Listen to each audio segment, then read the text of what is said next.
Hey guys, Yankee here, and today I'm going to be giving my thoughts on One Operation Joker.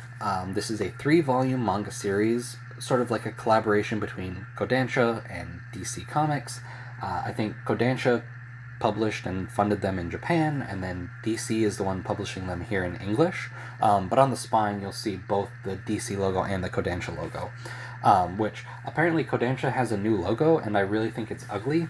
But anyway, this One Operation Joker is about the Joker and Batman. They're having a fight where Batman falls into some chemical, and when Joker pulls him out, he is a baby. So this series is about the Joker raising a baby Batman.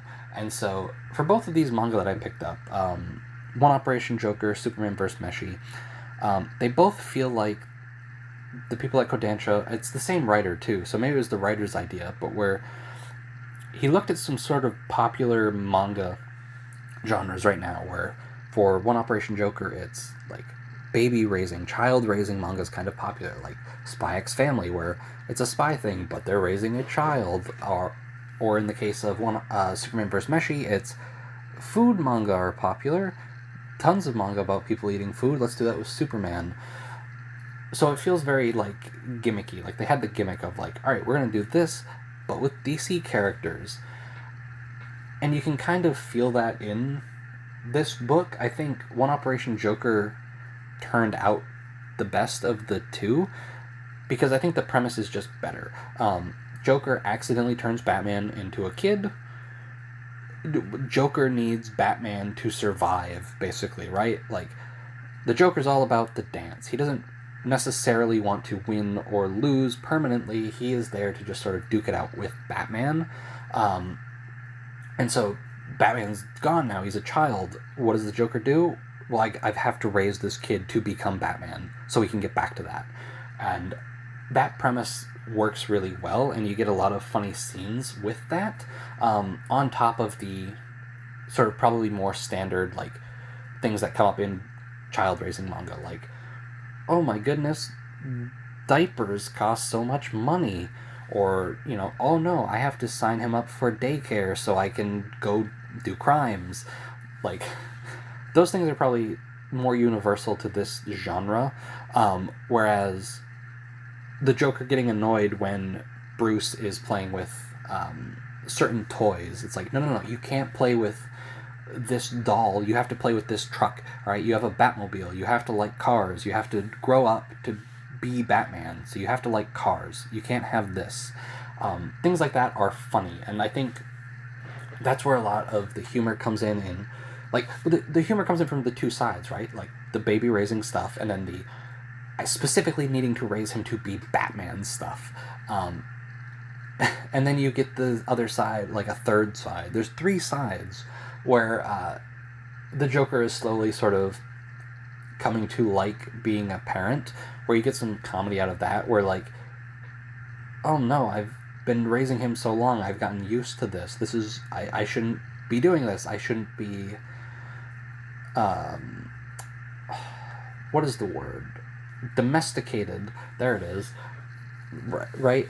So, the premise here works really well, and the humor you get out of it is good, and you can stretch it a decent amount. Not too long. I think 3 volumes is probably where it should have stopped. So it's a good thing that it did, and the ending doesn't feel particularly rushed either. There's a bit of a time skip at the end, but that felt more necessary to be like, all right, the only time we can make it make sense for him, for Bruce to, like, this whole problem to be resolved is he has to be a little bit older. And so they time skip to that, and then once they start wrapping things up, it made sense what triggered the resolution, right? But overall, it's just a silly comedy where the Joker can't really be the Joker without Batman, but also can't really be the Joker because Batman is a baby.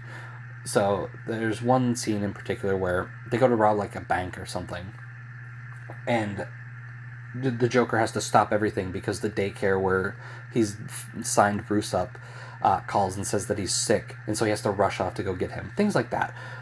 Overall, I think this was a pretty fun manga. I'll probably reread this again in the future, right? I was reading it sort of as it came out, so I think this would be a really good one to just plow through in a sitting. Because again, it's pretty short. It's only 3 volumes, but yeah, it's silly. It's fun. Um, Again, the Joker's just sort of trying to make Batman is funny. Um, we don't get a lot of other DC characters in this. Like, we have the Joker and Batman, obviously. We get Harley Quinn, Alfred shows up, and then Robin shows up for like a chapter. But we don't really touch on a whole lot. You're not going to see like Clayface or like a bunch of DC villains running around, which I think that could have been interesting to have, like, here's Poison Ivy and she's wondering why Batman's not here, or the Penguin. They could have played into a bit more of that, but they really didn't. So I think that's the only real missed opportunity in this. But yeah, overall, it's silly, it's fun.